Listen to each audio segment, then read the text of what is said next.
Eh, ¿De ahí está, qué? ahí, bueno, ya estamos listos ya. No, pero dámosle, sí. ¿Qué te gustó, Fernando? No, me gustó esa analogía que hace de las tres cosas que los jefes de la droga hacen mejor que nosotros. Eso está muy bueno. Está muy buena, ¿o no?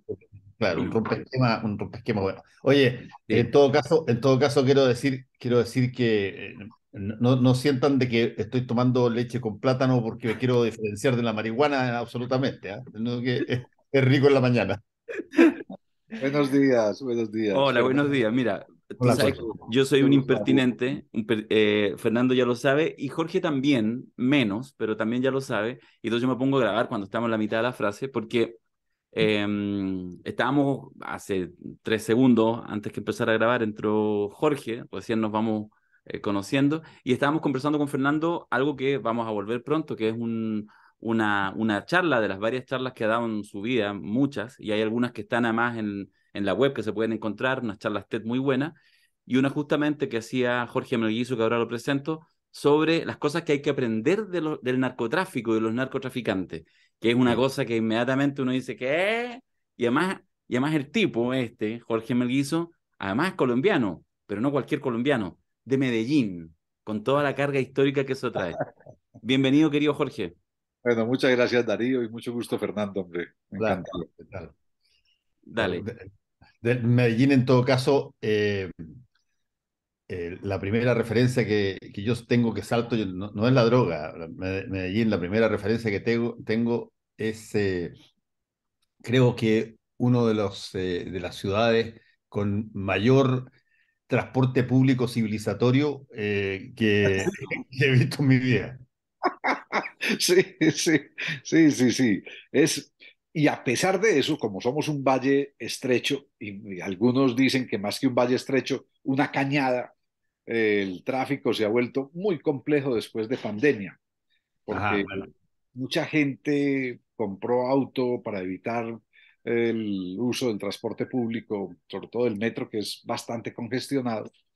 Y entonces se ha vuelto muy difícil, muy difícil. Pero sí, tenemos una red multimodal de transporte público. Yo no tengo auto, ni mi esposa tampoco. Vivimos a 2 kilómetros de una estación de metro, nos movemos exclusivamente en transporte público y en- siempre estamos. Además, la tarjeta del transporte público es esta, Cívica se llama. Ya, Sí, sí. Y entonces, por ejemplo, yo mañana recibo 14 brasileros y brasileras de 4 estados que trabajan en favelas. Voy a estar con ellos hasta el próximo lunes. Se van el lunes a las 6 de la tarde. Llegan mañana al mediodía. Y toda la agenda, con una sola excepción, el viernes, por un asunto específico, toda la agenda es en transporte público y a pie. Y vamos a recorrer media ciudad, viendo proyectos sociales, educativos, culturales en los barrios de mayores pobrezas e históricamente de mayores violencias. Es a lo que viene. Es gente que trabaja exclusivamente en favelas o viven incluso pues en favelas, varios de ellos son organizaciones sociales que trabajan en favelas y vienen a ver procesos de Medellín. Y todo lo vamos a recorrer y ellos no lo podían creer en transporte público exclusivamente. Y solo el viernes en la tarde tomo una van porque quiero hacerles un recorrido perimetral por una zona semirural y para que vean, digamos, una zona de la ciudad que es todavía semirural, o sea, hay varias zonas rurales en Medellín, pero donde hay unos proyectos que quiero que conozcan y que, bueno, no hay transporte, no hay metro, hay buses, todo, pero facilitamos la vida pues en la van porque vamos a hacer un recorrido de 4 horas por toda esa zona. Pero de resto, todo transporte es público. todo transporte público.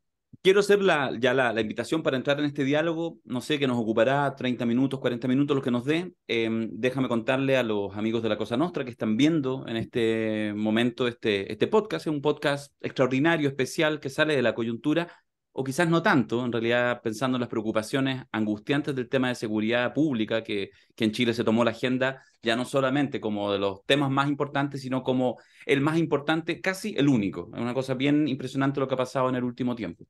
Y en ese contexto le sugerí a Fernando, enganchó, le mandé unos videos, dije, yo necesito que tú conozcas a este tipo, Jorge Melguizo, y por eso estamos haciendo esta grabación, que la estamos compartiendo con cada uno de ustedes, en este momento que estamos como la Cosa Nostra en un pequeño receso, unas necesarias vacaciones, entre comillas, y dijimos, hablemos de algo un poquito, insisto, más atemporal, y por eso invitamos a Jorge Melguizo, periodista, consultor, siempre es difícil decir esto de experto, pero que tiene gran conocimiento, que ha estado más en la función pública, que ha estado como consultor internacional, que es lo que se dedica, en temas de planificación urbana, en temas también de cultura, en fin, y que finalmente eso decanta de alguna manera sin que en ninguna parte esté, como letras doradas, lo digo yo, no sé si estará de acuerdo Jorge, como un gran experto en temas de seguridad, pero porque tiene justamente un enfoque distinto para mirar los temas de seguridad. Así que dicho eso, para que hay más presentaciones, bienvenido Jorge, y yo voy a iniciar de inmediato con una pregunta que es la que en realidad hacía Fernando. ¿Qué es esto de que hay algo que aprender del narcotráfico? ¿Por qué no nos cuentas para empezar? Bienvenido. Bien, bien, muchas gracias. Además, responder esa pregunta, Darío y Fernando, en un programa, en un podcast que se llama La Cosa Nostra, ya resulta paradójico que alguien de Medellín, Colombia, responda a La Cosa Nostra en Chile. ¿Qué es lo que debemos aprender de los narcotraficantes? Tiene Sí. un Claro, poco. está como para que te lleven preso ya. ¿Ah? Con razón decía García Márquez que él no inventó nada, que igual realismo mágico, que él lo único que hacía era contar la cotidianidad de nuestros países, entonces esto parece un poco ese realismo mágico de García Márquez. Hace un tiempo, 2013, 2012 o 2013, hice una conferencia, una de esas TED, para Punta del Este, las conferencias TED, y la llamé lo que en Medellín aprendimos de los narcotraficantes, porque hice una metáfora y dije que los narcotraficantes hacen tres cosas muy bien, que quienes estamos, digamos, del otro lado, por ponerlo en blanco y negro, que las cosas tampoco necesariamente son en blanco y negro, pues teníamos que aprender y teníamos que hacer. Entonces dije, lo primero que los narcotraficantes hacen es invertir mucho y bien. O sea, no solo invierten mucho para obtener ingentes ganancias en su negocio, sino que además invierten bien. Quienes trabajamos del lado de la búsqueda de soluciones o de la construcción de soluciones frente al narcotráfico, no invertimos mucho, no se invierte mucho en proyectos sociales o en proyectos educativos o en proyectos culturales en Latinoamérica. Y además, eso que se invierte, que no es mucho, no siempre se invierte bien o la mayoría de las veces no se invierte bien. Entonces hay que tener una calidad, no solo una cantidad en las inversiones. Lo segundo que los narcotraficantes hacen muy bien es cooptar. Eh, Ganan la voluntad del otro y la ganan por la presión del dinero o por la presión del gatillo, pero cooptan.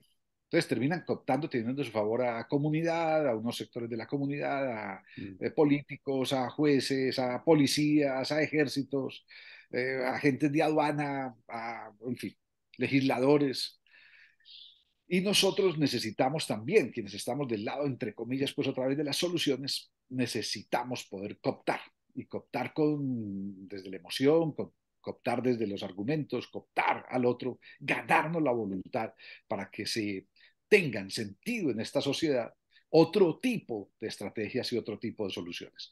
Y lo tercero que los narcotraficantes hacen bien, muy bien, es hacer estos cárteles. Aquí les decimos el cartel, el cartel de Medellín, el cartel de Cali o el cartel de Bogotá, en fin, los carteles. Ahora pues los famosos carteles mexicanos que también tienen influencia muy fuerte en Colombia.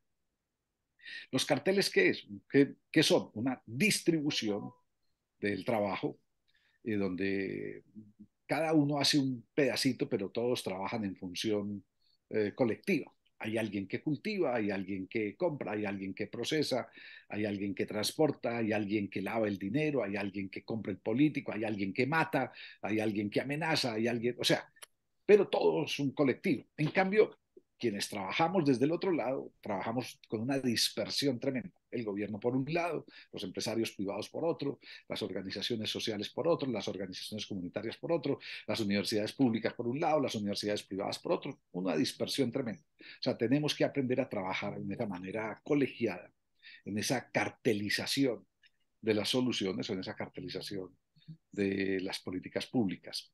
Entonces hice esa metáfora porque además creo que es fácil entenderlo. Por supuesto, viniendo de Medellín tenía también su sabor irónico. Que alguien de Medellín se pare a decir tenemos que aprender tres cosas que los narcotraficantes hacen muy bien. Pero hoy, después de 10 años tal vez de haber hecho esa conferencia en TED, que está por ahí en Internet, sigo pensando lo mismo. Tenemos que invertir mucho y bien. Tenemos que poder ganarnos la voluntad de otros para soluciones disruptivas y para soluciones diferentes a las tradicionales. Tenemos que pensar fuera del cajoncito que nos domina, pero también tenemos que aprender a trabajar mucho más de manera integrada y articulada como sociedad. Don Fernando, si usted quiere ir a... No, por eso yo decía, encuentro muy interesante e inteligente la asociación esta analogía que tú haces de las tres cosas que hacen extraordinariamente bien eh, la gente que vive de la droga, eh, porque son tres cosas que básicamente nosotros, los que no estamos metidos en el negocio sucio de cualquier cosa, eh, los asociamos en general los conceptos esos como variables propias. Históricamente se enseñan así. Uno en la universidad enseña cómo invertir, ojalá de la mejor forma, etcétera, que haya. La única palabra que puede tener un segundo significado no es la palabra de invertir bien, no, todo lo contrario. No es la palabra, incluso la palabra cartel, que básicamente está asociado a juntarse con otros de la misma característica para crecer, para defenderse mejor, para tener más herramientas. No, quizás la, la palabra que de alguna manera es la más difícil de las tres es la última que planteaste, porque cooptar eh, y para las personas que funcionamos en el ámbito de las comunicaciones, cooptar es una manera de decir persuadir, pero para fines malos, para fines contrarios. Pero el acto es en la persuasión. El acto es en algo que todo el mundo quiere hacer cuando habla con otra persona y le busca expresar su punto de vista. Es, a ver, ¿cómo consigo que después de que conversemos media hora no salgamos dos personas, sino que salgamos una sola idea común? Y desde ese punto de vista, la cooptación me parece también muy buena, eh, pero ahí yo creo que de las tres, eh, probablemente es la más difícil de todas de conseguir. Claro. Y hay algo, Fernando, que me haces pensar con esa reflexión. Hace un tiempo dije que teníamos que leer a Zygmunt Bauman por esto de la sociedad líquida para también entender el enfrentamiento del Estado, de la sociedad con las fuerzas criminales. Entonces, es muy especial porque incluso a las fuerzas criminales todos les decimos, yo creo que en Chile también, el crimen organizado, pero nunca hablamos del Estado organizado ni de la sociedad organizada. O sea, les reconocemos inmediatamente una capacidad de organización tremenda, pero en esa capacidad de organización hay algo que la criminalidad tiene, que es la liquidez, la fluidez. Entonces, por eso tomo también de Bauman esa expresión de la sociedad líquida para pensar en la criminalidad. La criminalidad es líquida. Le pones una talanquera y se va por los bordes. Le pones un talud y se filtra por el talud. O sea, encuentra las maneras de ser líquida, pero se enfrenta con un estado muy rígido, muy sólido. Y es como contener entonces con una mano a un torrente de agua y se filtra permanentemente. O sea, creo que tenemos que aprender también a tener cierta liquidez, cierta fluidez en las medidas que vamos implementando y, por ejemplo, en lo multinacional es clave. O sea, hay una criminalidad organizada, multinacional, que enfrentamos con talanqueras nacionales. Para la criminalidad no hay fronteras, pero para los estados hay fronteras. Entonces el criminal encuentra muy fácil en esas fronteras parte de esa liquidez o de esa fluidez, de esa manera de no, de evitar la contención. Entonces actuamos en Latinoamérica o en el continente, 34 países en América, actuamos de 34 maneras distintas, por decirlo menos, porque hay algunos países que actúan en sí mismos de varias maneras distintas.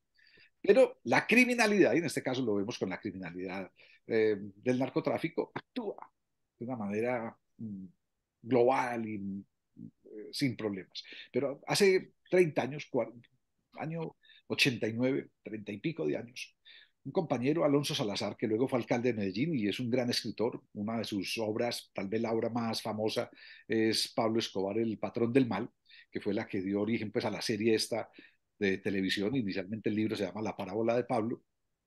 Alonso Salazar, fuimos compañeros de una ONG y estando en esa ONG Corporación Región en el año 89, 90, escribió, en agosto del 90 salió publicado el libro No nacimos pa' semilla. Y ese libro No nacimos pa' semilla nos puso frente al espejo en Medellín del sicariato. Eran los grandes asesinatos, los magnicidios de los personajes públicos colombianos, de Luis Carlos Galán Sarmiento, candidato a la presidencia, o de Rodrigo Lara, ministro de Justicia, o de Lobo Murtra, otro ministro de Justicia. En fin, todos estos magnicidios habían sido cometidos por jóvenes de Medellín, muy jóvenes, quinceañeros, 18añeros, gente que además se moría en el acto mismo de la muerte, es decir, mataba y luego era asesinado por quienes lo contrataban, o en el mismo momento del asesinato caía por las balas de los escoltas. Carlos Pizarro León Gómez, por ejemplo, el líder del M-19, que fue asesinado a bala dentro de un avión, y los mismos escoltas de Carlos Pizarro León Gómez mataron al asesino dentro del avión, y se cree, siempre hay una teoría de que era una cosa tramada por los propios escoltas del gobierno. En fin, Alonso Salazar escribe No nacimos pa' semilla, y nos vamos a una reunión con empresarios de Medellín, con el grupo mayor empresarial de Medellín. Medellín es una ciudad fuerte en empresariado. Y Alonso Salazar, 29 años en ese momento, le dice a los dueños de la economía de Medellín y del país, les dice, miren, la globalización ya empezó 1990, 1991, en esos años. La globalización ya empezó y ustedes no se han dado cuenta. Hay jóvenes de barrios populares de Medellín que sin educación, sin idiomas, internacionalizaron esta ciudad y están negociando con la yakuza japonesa, están negociando con la Nandreta, con la mafia, con la Camorra, las tres grupos criminales de Italia, están negociando en Wall Street, están negociando con los rusos, están negociando con los brasileños, sin idiomas, sin saber un idioma y sin haber estudiado hasta segundo primaria, mientras ustedes, los dueños de las empresas de Medellín, salen a las 5 de la tarde de los viernes de sus empresas para ir a tomar aguardiente en sus fincas de recreo a una hora de Medellín, y el resto no existe. Entonces ahí hay un asunto muy, muy interesante de esas otras perspectivas que habría que entender en la liquidez y en la globalización, y que podemos analizar también como asuntos culturales de una sociedad. ¿Cómo dejamos que eso pasara? Pero también, cómo esa cantidad de vidas, lo voy a poner en positivo, de vidas inteligentes en torno a la criminalidad, no fueron vidas inteligentes en torno a otros procesos de la sociedad. Bueno, es dantesco lo que señalas y me lleva a una duda, porque probablemente, y es la razón de alguna manera de poder estar haciendo esta conversación, y me parece que efectivamente va a ser una conversación valorada por quienes ven, escuchan La Cosa Nostra, y por eso, digamos, te invitamos acá, es como ¿dónde están los caminos de solución? Medellín, tú lo fijabas ahí a comienzos de los 90, han pasado 3 décadas y es otra cosa, o sea, más allá de cualquier valoración subjetiva, que de hecho la hay y es muy positiva de la ciudad, con los problemas que debe tener cualquier ciudad, Medellín incluido, pero incluso las estadísticas, es cosa de ver nomás la cantidad de muertes violentas por habitante, por 1000 habitantes, etcétera, como durante 30 años, pongo ese plazo, por ser más corto, ha habido una transformación radical. Por lo tanto, por supuesto, yo he visto, de hecho, por ahí alguna presentación que tú has hecho con algo así como, bueno, si se pudo en Medellín, se puede en otro lado, porque nosotros estamos, corrígeme Fernando, yo tengo la sensación, lo hemos conversado algo, yo creo que es un fenómeno como recién instalado, que además se suma a este periodo extraño en Chile, que entre el estallido social que generó una normalidad societal no vista en los últimos también 3 décadas. Y bueno, y la pandemia que cambia más incluso estas formas de relacionarse, etcétera, que radicaliza ciertos procesos, que ralentiza otros, en fin. Entonces uno está parado ahora en una situación en que lo que yo percibo en los grupos WhatsApp, cualquier conversación, es esa sensación de desborde. Pareciera ser que el tema de la delincuencia, de las nuevas formas, de la inseguridad, como un sentimiento que nos agobia, que agobia a gran parte de los chilenos y chilenas día a día, se desborda. Y por lo tanto, finalmente parece que volvemos al punto de origen, que es como ponerse así casi como con un rosario, sería la metáfora, y esperar que otros, autoridades, hagan algo para que esto pase. Hay, por supuesto, distintas miradas. Algunos dicen, bueno, también la prensa enfoca mucho esto, hay interés, etcétera. El hecho concreto es que más allá del huevo de la gallina, vivimos una situación en Chile, ahí por eso digo, corrígeme Fernando, que yo creo que nunca antes habíamos vivido, al menos, no sé, en post-dictadura, los últimos 30 años, de esa sensación tan creciente de inseguridad ciudadana. Y ahí hago la pregunta de, bueno, ¿qué nos puedes contar tú al respecto? ¿Qué te parece? ¿Cómo lo ves a la distancia a partir de los propios procesos que vivieron ustedes allá en Medellín? Darío, empezaste esta conversación en la Cosa Nostra, es que me siento raro un medellinense paisa, porque nosotros no tenemos gentilicio de medellinense, no paisa, paisa, hablando en la Cosa Nostra sobre estas vainas. Eh, Empezaste diciendo que no sabía ni siquiera cómo presentarme porque me dedicaba a cultura, proyectos sociales y que eso de pronto me hacía, y lo dijiste vos, como un experto en cosas de seguridad.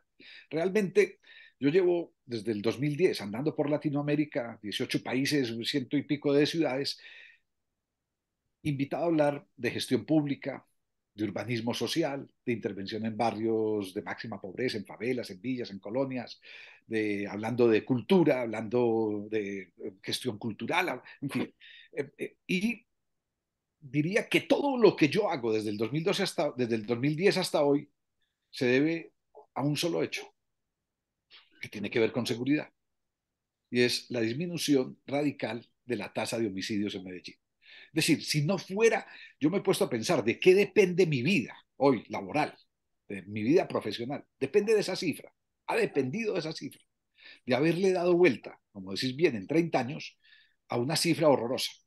Nosotros hoy, hacemos esta grabación un 16 de enero del año 2023. Hoy la alcaldía de Medellín acaba de sacar la cifra de la tasa de muerte por homicidio, de muerte violenta, por cada 100.000 habitantes a diciembre 31 del 2022. Es 13.9 muertes por cada 100.000 habitantes. 13.9 muertes por cada 100.000 habitantes es la tasa de muerte violenta en Medellín a diciembre 31 del 2022.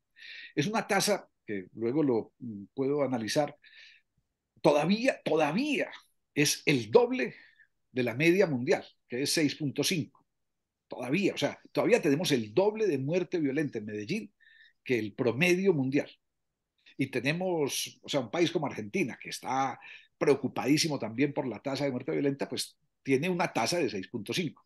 Entonces, es muy especial o sea, alegrarnos por estar en 13.9 es muy raro, pero nos alegramos en estar en 13.9 porque venimos de 1991, que fue el pico mayor, que fueron 382 muertes por cada 100.000 habitantes. 382. Un solo dato. Ninguna ciudad del mundo, ninguna, ha tenido nunca esa tasa de muerte violenta diferente a Medellín. Pero Medellín, además, en Medellín tuvimos la tasa de muerte violenta en el mundo mayor, la más alta, durante 20 años continuos. Murieron en esos 20 años 66.000 personas de manera violenta, en 20 años. Solo en el año 1991 murieron 6.700 personas en las calles de Medellín, una ciudad en 1991 de 2 millones de habitantes. Eso equivalía, Fernando, Darío, a 18.3 muertos violentos cada día en Medellín. Siempre cuento, un hermano mío es médico forense, por esta época, además este mes está ya pensionando, pero cuando empezó a trabajar en medicina legal en esos años, 89, 90, 91, le tocaba recibir en su turno de viernes, estaba recién ingresado, le tocaban los peores turnos, viernes de 6 de la tarde a sábado 6 de la mañana, llegó a recibir en una noche 45 cadáveres para necropsias. Era imposible, o sea, era un amontonamiento literal de la muerte violenta en Medellín. Entonces, hoy estamos en 13.9. Eso quiere decir que hemos bajado 96.7% nuestra tasa de muerte violenta por homicidio en Medellín. Y esa cifra, ese descenso del 96.7%, es lo que nos tiene a muchos de Medellín, a muchas personas de Medellín, hablando en otros lugares de qué hicimos, pero básicamente de cómo lo hicimos. Porque no hay una fórmula, no hay una receta, son múltiples causas. Pero nosotros, básicamente, lo que hicimos fue plantearnos, especialmente desde hace 16 años, 18 años, un cambio de paradigma. Hacernos preguntas distintas a lo que siempre nos preguntábamos y darnos respuestas distintas a las preguntas de siempre. Entonces nos preguntaban, ¿qué es lo que ustedes van a hacer para mejorar la inseguridad de Medellín? Y la pregunta que respondíamos, la respuesta era una pregunta, ¿qué es lo contrario a la inseguridad? Ay, todo el mundo te responde, y me imagino que en Chile pasa hoy lo mismo, no, es que como estamos con tanta inseguridad, lo que necesitamos es seguridad. Sí, y cuando vos preguntas, ¿pero qué es la seguridad? Todo el mundo te responde, pero todo el mundo, en cualquier lugar, más policía, más cámaras de vigilancia, incluso ejército en las calles. Y esa fue la solución de Colombia durante mucho tiempo. Desde el gobierno incluso de Álvaro Uribe, se militarizaban las calles y se militarizaban. Llegabas al aeropuerto de Medellín hace 20 años y te encontrabas con un soldado, con un AK-47, un Galil, cada 100 metros saludándote, y eso supuestamente era seguridad. Y nosotros dijimos en Medellín, lo contrario a la inseguridad no es la seguridad. Las dos palabras antónimas no son seguridad e inseguridad. Las dos palabras antónimas son inseguridad y convivencia. Lo que tenemos que poder conseguir para romper la inseguridad es la convivencia. Y la convivencia, ¿cómo se construye? Les dijimos, la convivencia se construye con una altísima inversión, recuerden la metáfora del principio, con una altísima inversión en proyectos sociales, en proyectos educativos y en proyectos culturales. Y esa altísima inversión requiere esa cooptación de la que hablábamos ahora, ganarnos la voluntad de mucha gente dentro de los gobiernos municipal, departamental y nacional, pero también la voluntad del empresariado privado, la voluntad de las organizaciones sociales, para que la educación, la cultura, los proyectos sociales sean nuestra marca, nuestro denominador, nuestro punto común de encuentro.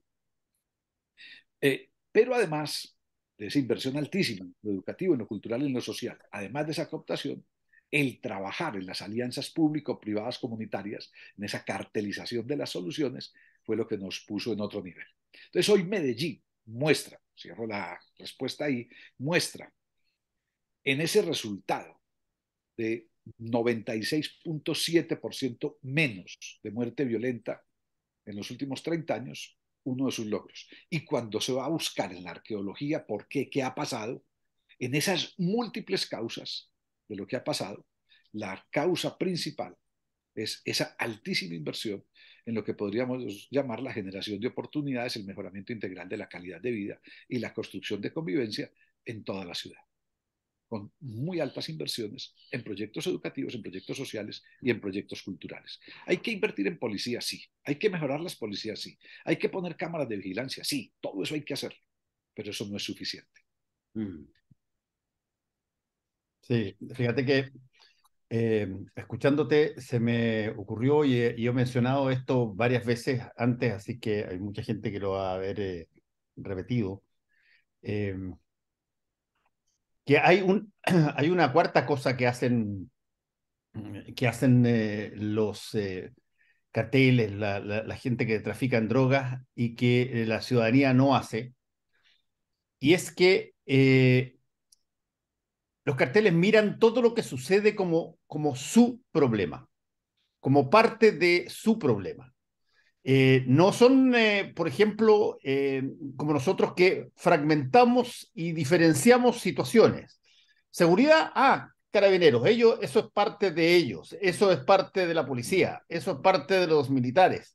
El cabro que vive al lado mío se pega, no sé, noches saliendo a las 2 de la mañana, hecho pebres, todos los amigos drogándose, ese problema de él, su mamá, su papá, etcétera. Siempre tenemos una forma de diluir una responsabilidad si es que existe la forma de hacerlo fácil. Y por eso es que yo cito siempre, y Darío lo ha escuchado varias veces, ese aforismo de Lelutier, del grupo uruguayo, que decía, errar es humano, echarle la culpa a otro es más humano todavía. ¿Ya? Ahora se disuelve la elitiera, acaban de anunciar que se disuelve. Se disuelve, ya se disuelven por fallecimiento. Pero Sí. bueno, pero la cosa es que hay una compulsión en creer de que uno es Mm. solamente lo que le interesa o de lo que vive y que todo el resto de las cosas no tienen que ver con uno. Alguien te las va a solucionar, alguien te las va a responder. Hay otro libro muy interesante que desgraciadamente lo traté de buscar para mi curso en la universidad y no está traducido al castellano, de una pareja de psicólogos Elliot y Carol Tabris en Estados Unidos, que se llama errores se cometieron, pero no fui yo. Y buscan y hacen un despliegue, ellos como psicólogos, un despliegue de las distintas formas que a través de la historia, en distintos sucesos, las personas en general, ya sea las que tengan mando, las que no tengan mando, la gente en general, busca salirse de un problema para engarzárselo a que lo tiene que responder otro. Eso no lo hacen los carteles. Para los carteles, todo lo que pasa tiene que ver con ello. Tiene que, de alguna manera, los involucra. Y por lo tanto, si es que sale una ley nueva que busca buscarlos por otro lado, todos se concentran para decir, ese problema es mío ahora. Y yo tengo que resolverlo, yo tengo que buscarlo, tengo que coordinarme. Y desde ese punto de vista, vuelvo a esto, de ese punto de vista, nosotros tenemos un problema, y por eso me gustó la forma que lo dijiste tú, Jorge, es el problema de la convivencia. El problema de que eh, la convivencia no es líquida, si tú quieres, en el sentido estricto de la palabra. La hemos atomizado y separado lo más posible en todo lo que no nos guste, nos perjudique. Somos un átomo aparte, con una definición química distinta, y por lo tanto el problema es tuyo. Y para todas las cosas que nos convienen, siempre fuimos nosotros los autores de la solución. Y por lo tanto hay un problema ahí serio de considerar que la convivencia tiene que ver con que nos hagamos cargo que todo lo que sucede tiene que ver con nosotros. Mm. Me haces pensar en dos cosas, Fernando, pero primero te voy a decir que después de escuchar esta y de ver esta entrevista, los uruguayos van a estar encantados con vos porque les adjudicaste a Les Luthiers. Eh, Sí, por Y los cierto. argentinos indignados. No, no, pero les digo es que como los uruguayos la pelea permanente con Argentina es porque ellos tienen el mejor dulce de leche que los argentinos, ellos tienen Gardeles de Argentina, de Tacuarembó, de Uruguay, de Tacuarembó, el mejor asado es el Pepe Mujica alguna vez un festival mundial de asados y ganó Alemania y le dijeron a Pepe Mujica, era presidente, Pepe, usted se dio cuenta que Alemania ganó el mundial de asados y dice, hombre, a mí no me importa quién haya ganado, yo solo tengo la certeza de que el uruguayo, de que el asado uruguayo es mejor que el argentino y con eso me vale. Ya gané. Ya gané. Pero bueno, me haces pensar en una palabra que te va también a sonar rara, orgía. Eh, yo utilizo, y lo vas a ver en Antofagasta, Darío, de una vez hago spoiler, Sí, utilizo, bueno, ya contaré, ya contaré. utilizo, hago, utilizo una palabra, orgía institucional, para nombrar qué es lo que debemos hacer para enfrentar nuestros problemas. Y lo hago en mi asesoría y lo tengo escrito en un PowerPoint. Nosotros diseñamos en la alcaldía de Medellín hace 18 años una estrategia que se volvió más táctica que estrategia, que se llama proyectos urbanos integrales, una herramienta de trabajo. Proyectos urbanos integrales quiere decir una articulación e integralidad de todo el gobierno municipal y en conjunto con sectores privados y comunitarios para la intervención en un territorio. Entonces es ¿qué tenemos que hacer en ese territorio? No el indicador cultural o no el indicador educativo, no el indicador de género, no el indicador de infraestructura, o en fin, cualquier indicador, sino en ese territorio qué es lo que se necesita. Entonces, un indicador es convivencia, el otro indicador es oportunidades, el otro indicador es mejoramiento integral de la calidad de vida. Entonces, ¿qué aporta? ¿Qué aporta cultura o qué aporta educación o qué aporta la Secretaría de las Mujeres o qué aporta la Secretaría de Desarrollo Económico o qué aporta la Secretaría de Hacienda o qué aporta planeación, qué aporta infraestructura a esa generación de oportunidades, a esa convivencia o ese mejoramiento de la calidad de vida? Entonces, hay una necesaria articulación e integralidad entre todas las dependencias. Sin esa articulación e integralidad, es imposible obtener resultados integrales. Y seguiríamos entonces con esa, que me gusta mucho la palabra fragmentación, para describir exactamente lo que no hay que hacer. Pero además en tu reflexión hay algo que hace 30 años ocurrió en Medellín. Miren, perdón un segundo, los llevo aquí a mi biblioteca. Estos libros, voy a coger estos 5 libros, se llaman Medellín Alternativas de Futuro. Y este libro, este es el primero de esa serie, Medellín Alternativas de Futuro. Nosotros asumimos en el año de 1991, en ese pico de las violencias, que por supuesto no podíamos saber qué era el pico, era imposible saberlo, veníamos con un pico cada año, 10 años constantes, un dato. Hoy nosotros tenemos una tasa de muerte violenta que les dije, es 13.9, 96.7 menos, es la tasa que tuvimos hace 43 años. Es decir, hace 43 años teníamos ya una tasa alta, el doble mundial, pero no nos dimos cuenta. Solo nos dimos cuenta cuando fue 382, pues en esos años. Entonces dejamos pasar, nunca, no sabíamos qué era tocar fondo, porque el fondo no existía. Y no sabíamos si el 91 iba a ser otro año más y el 92 iba a ser peor. Pero desde el 91 empezó la tendencia a la baja. En el 91 creamos esto, unas mesas permanentes de conversación con todos los sectores y trajimos gente de otros países para aprender de otras experiencias, donde se estaban haciendo buenos programas de juventud, donde se hacían buenos programas de movilidad, donde aprendimos del metro de Caracas, el metro de Caracas era el ejemplo en cultura cívica, en todo. Aprendimos de proyectos culturales, aprendimos de proyectos urbanos, en fin, empezamos a aprender. Y durante 5 años hicimos los seminarios Medellín Alternativas de Futuro, que era un punto de llegada y un punto de partida.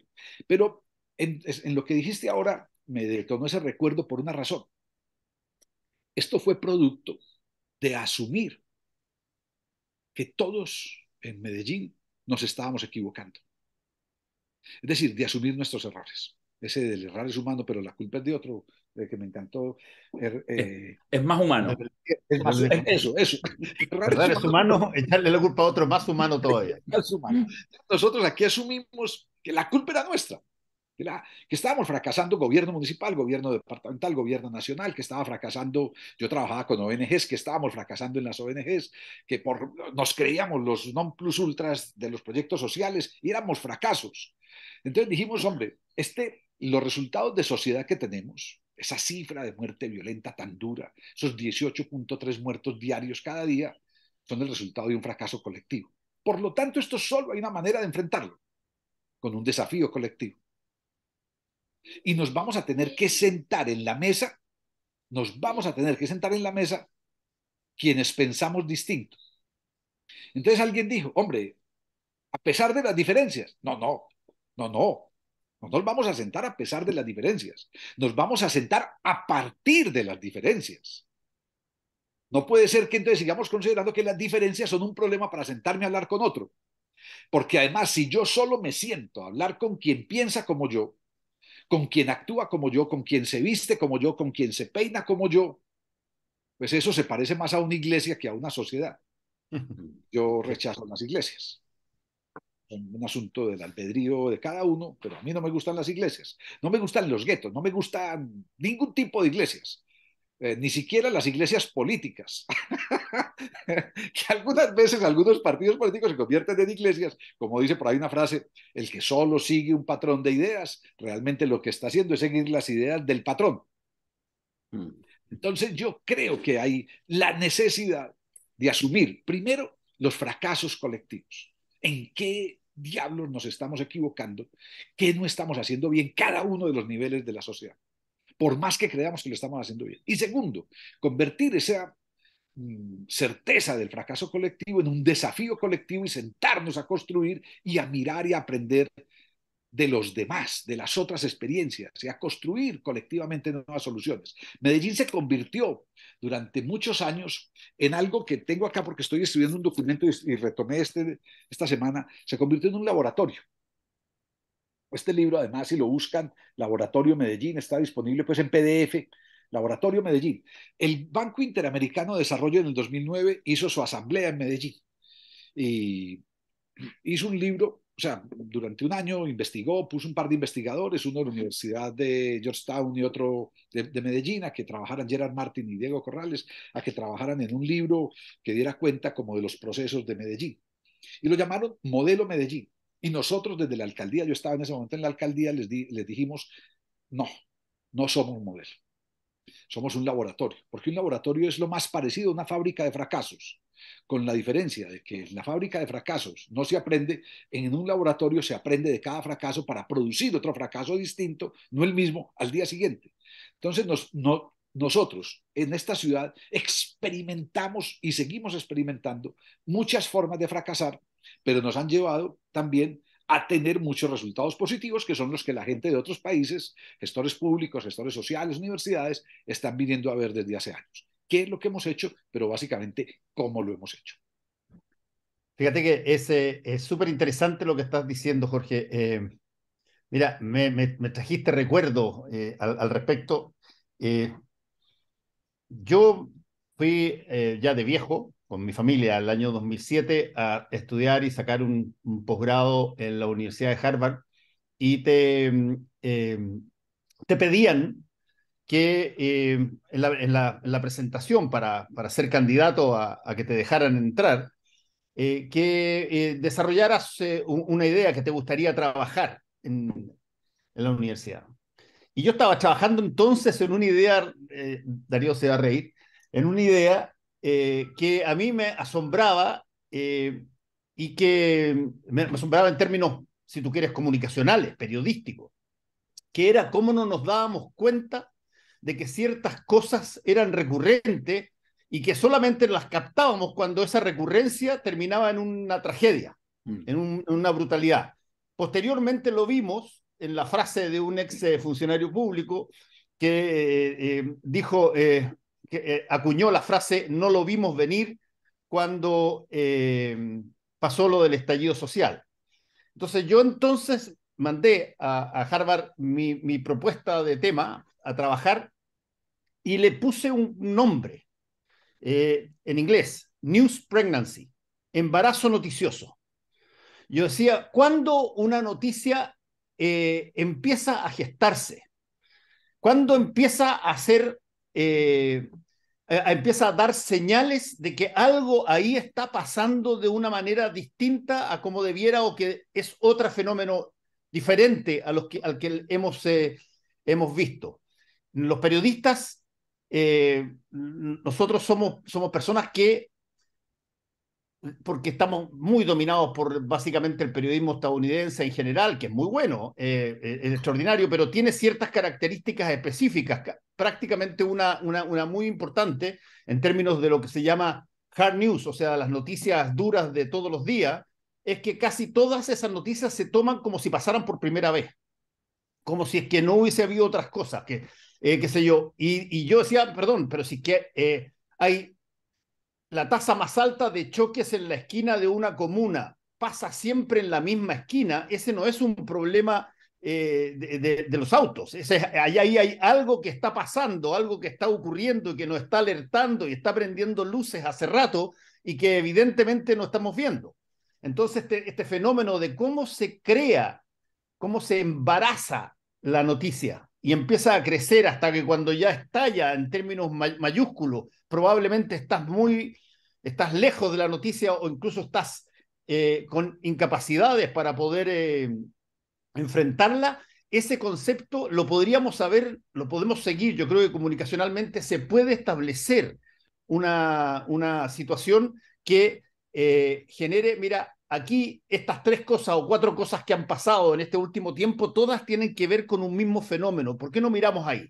Y yo soy un gallo, y te lo puedo decir eso, Darío, que tengo una fascinación por determinados aspectos. Por ejemplo, me encantan los proverbios en general, y los cito mucho porque además son una cosa muy fácil. Yo hago un curso que se llama Análisis de Contenido en la universidad, donde es básicamente cómo entender lo que los medios de comunicación te dicen, y uso ejemplos de los medios clásicos, series de televisión, películas y proverbios. Y hay un proverbio muy bueno que plantea que para el ciego todo es súbito. El ciego no puede advertir la silla que está en el camino de su vereda hasta que choca con ella y por lo tanto salta. Y sin embargo, nosotros estamos encegueciéndonos, estamos volviéndonos crecientemente sorprendidos por las cosas porque no las vemos cuando se están formando, no las vemos en el momento de su embarazo, las vemos como el periodismo de alguna manera sigue enseñando, como noticia dura que ¡paf! Quedó la crema acá allá, nadie lo advirtió, nadie supo, no la vimos venir.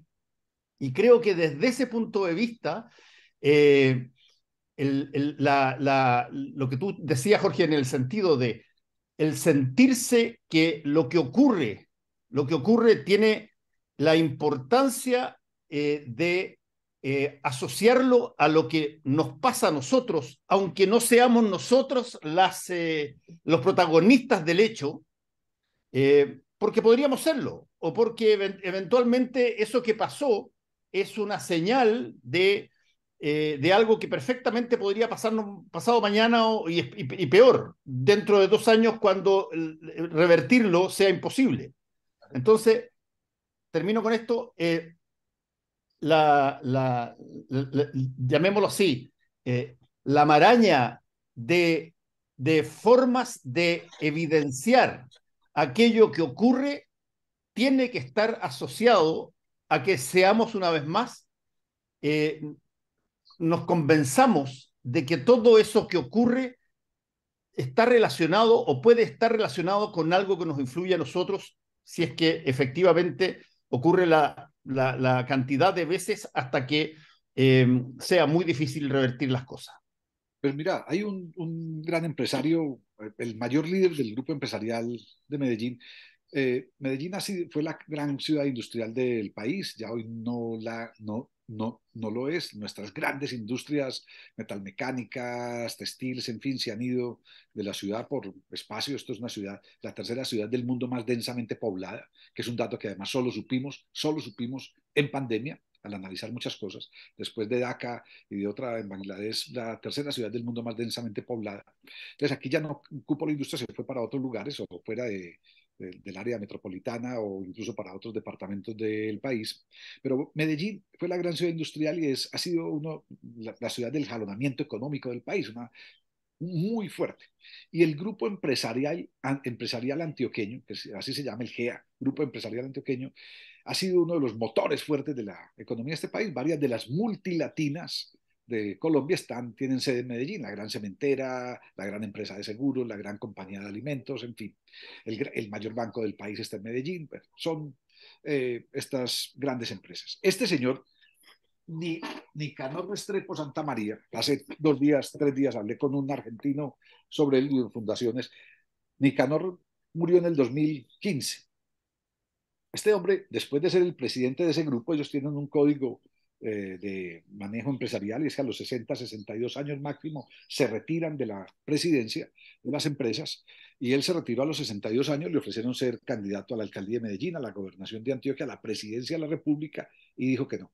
Dijo que iba a hacer lo que hace rato tenía que haber hecho, que era su sueño y se fue a estudiar sociología en París durante 5 años. Y esta es su tesis de doctorado Bueno, bueno. de sociología. Claro. Y se fue, y él a vivir una vida con su esposa en un apartamento pequeño, a montar en bicicleta hasta la universidad, en fin, y cambio de vida radicalmente. Este hombre, me hiciste acordar de una frase de él,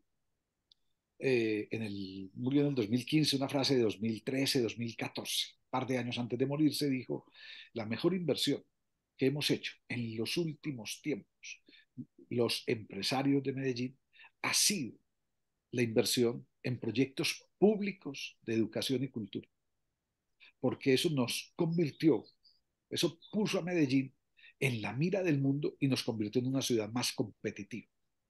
Entonces es, de pronto, ¿dónde están las soluciones para procesos que no vemos en un primer momento porque estamos centrados en la búsqueda precisamente del propio cajoncito, como en la acupuntura? Me duele la cabeza, si voy donde el acupunturista no me pone las agujas en la cabeza, me las pone en la planta del pie o me las pone en la espalda o me las pone en los dedos, en fin.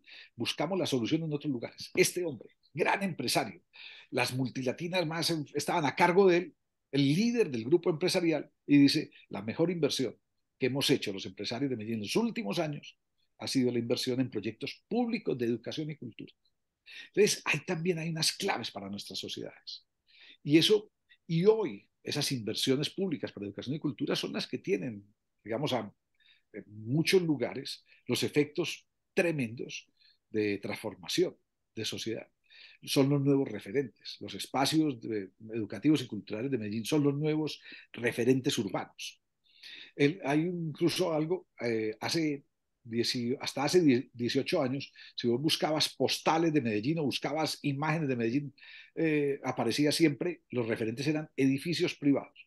El edificio de la empresa mayor de confecciones del país, Coltejer, el edificio más alto de la ciudad. Bueno, ese tipo de cosas eran las que aparecían. Hoy, cuando vos buscas Medellín en imágenes, y háganlo ustedes, los que estén escuchando, viendo el podcast, busquen Medellín y aparece. Van a ver imágenes del sistema de movilidad, del transporte público, van a ver imágenes de los parques biblioteca públicas, van a ver imágenes de las escaleras eléctricas de Medellín públicas en un barrio popular, van a ver imágenes de lo público, el Parque Explora público, del Jardín Botánico privado de uso público. Era un parque, un jardín botánico privado de 3 fundaciones que se convirtió en un parque público desde el 2008 por acción municipal. Entonces, es como lo público se convierte en la marca de una ciudad. Además dijiste, Fernando, al principio, mi referencia de Medellín era por el sistema, ha sido más por el sistema multimodal de transporte, cómo lo público se convierte en un factor de equidad y de inclusión, y cómo lo público se convierte en el mínimo común denominador de una sociedad.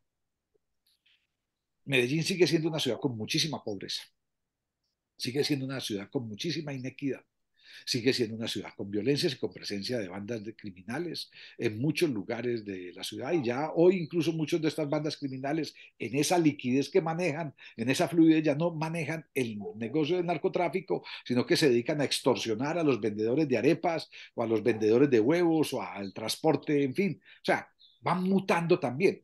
Antes trabajaban en la ilegalidad con una mercancía ilegal, que son todos los productos que maneja el narcotráfico, pero hoy están trabajando en la ilegalidad con productos legales. Los huevos no son ilegales, las arepas, que son nuestras tortas de maíz, no son ilegales, pero entonces hoy hay la ilegalidad también alrededor de eso. Las economías ilegales y las economías informales son un asunto que todavía nos falta analizar muchísimo para buscarle salidas a estas múltiples delincuencias o criminalidades.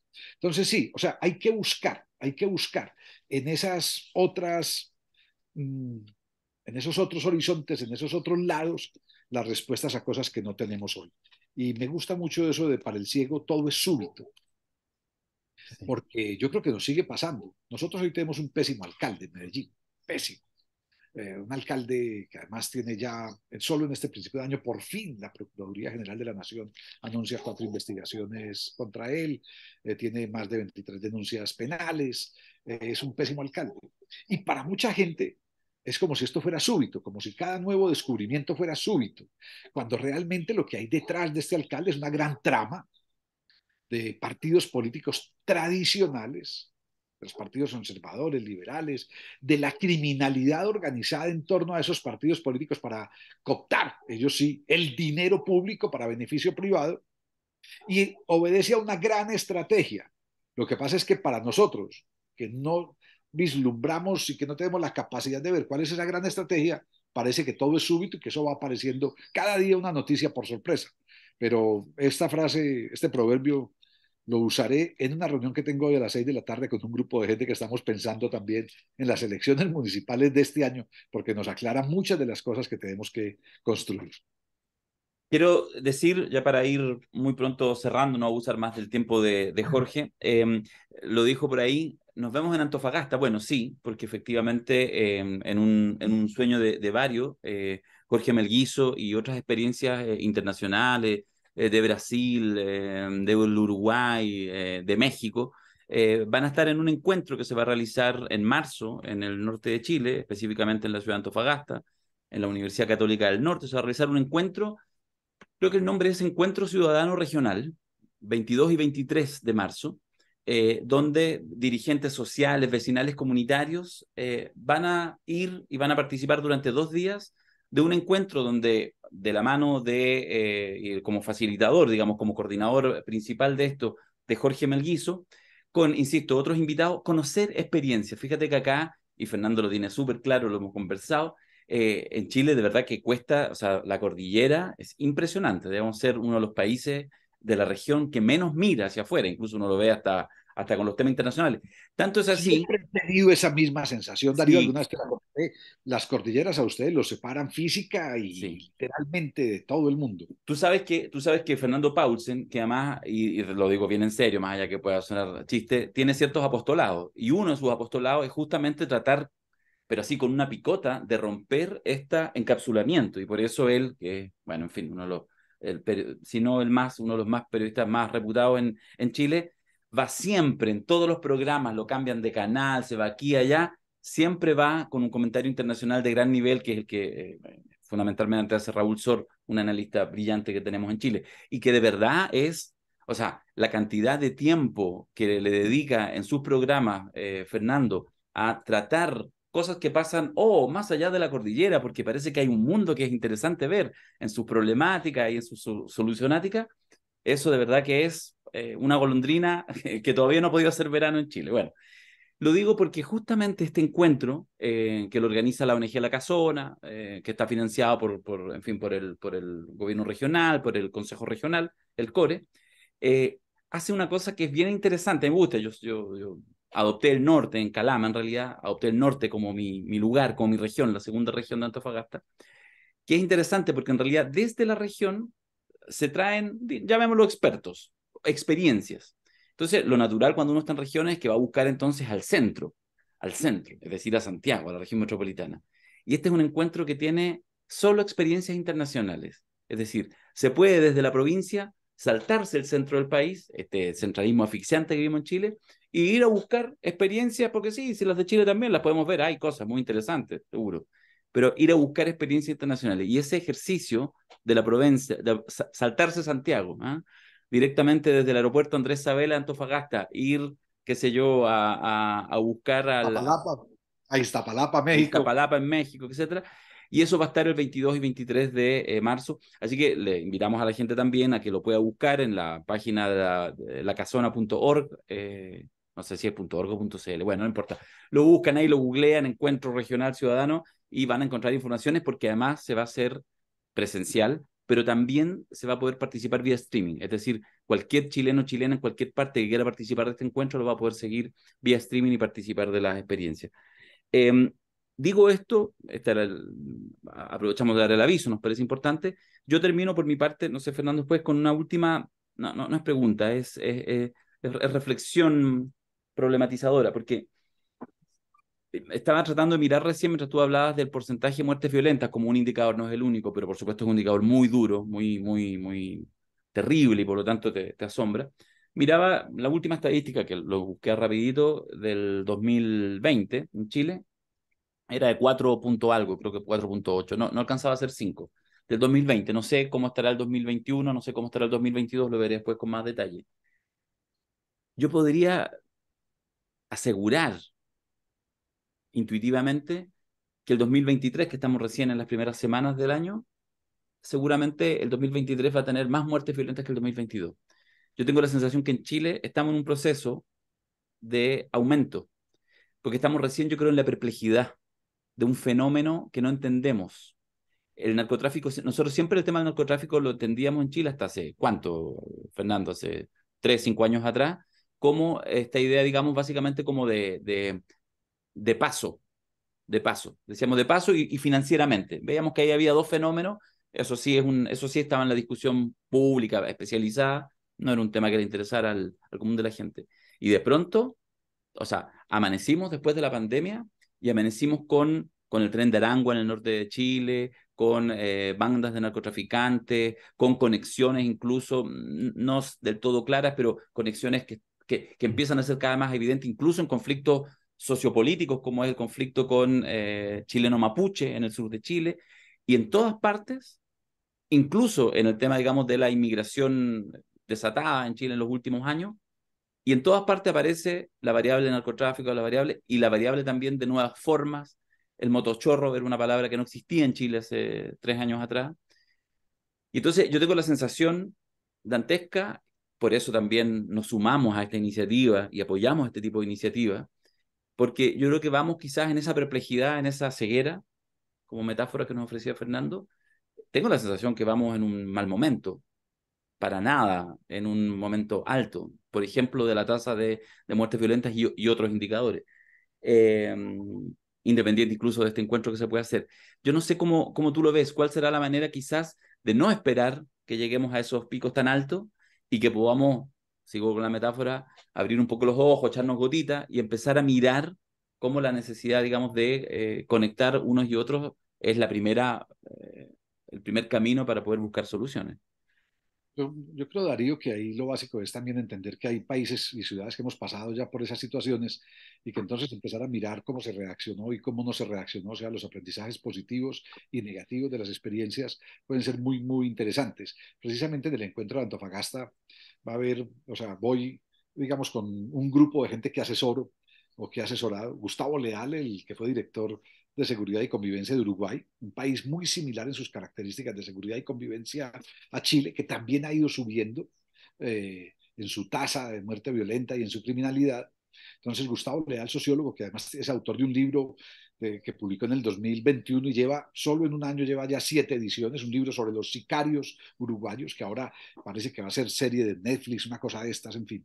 Entonces, bueno, Gustavo Leal va a estar allí, sociólogo, va a estar Murilo Cavalcanti, la experiencia de Recife. Recife sigue siendo una de las 50 ciudades del mundo con mayor tasa de muerte violenta, y en Recife están experimentando soluciones de seguridad. Murilo es el secretario de seguridad de Recife desde hace 9 años y están experimentando soluciones de seguridad basados en los aprendizajes de Medellín, basados en los proyectos culturales, educativos, en fin.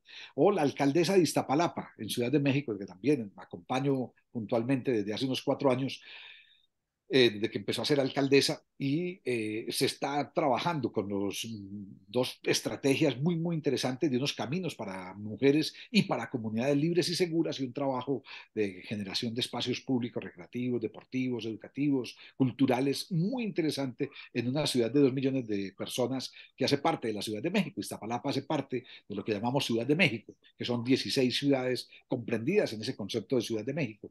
Entonces, o experiencias de Medellín, que va a estar Camilo Uribe, de Casa de Estrategias, una ONG centrada en la Comuna 13 de Medellín, que es un barrio simbólico por la guerra, es un barrio, fue el escenario de una de las mayores guerras urbanas en la historia de Colombia, entre ejército, paramilitares, guerrilla, con operativos militares, con helicópteros artillados en el año 2002 y 2003, durante el gobierno de Álvaro Uribe, en fin, y que luego hoy, con otro tipo de intervenciones, se ha convertido en una referencia mundial y en el barrio de Medellín con mayor número de turistas. Bueno, Casa de Estrategias, la ONG que dirige Camila, una mujer muy joven, unos 30 años, es un colectivo de investigación sobre violencia, de trabajo con las policías, de trabajo con jóvenes, lo llaman editores de ciudad, jóvenes en los bordes geográficos, en los bordes sociales, en los bordes económicos, en los bordes culturales. Entonces, esa amalgama de experiencias que vamos a tener la oportunidad de compartir con ustedes en Chile, pues en Antofagasta específicamente, yo creo que es parte de la respuesta a tu pregunta. Hay que empezar a mirar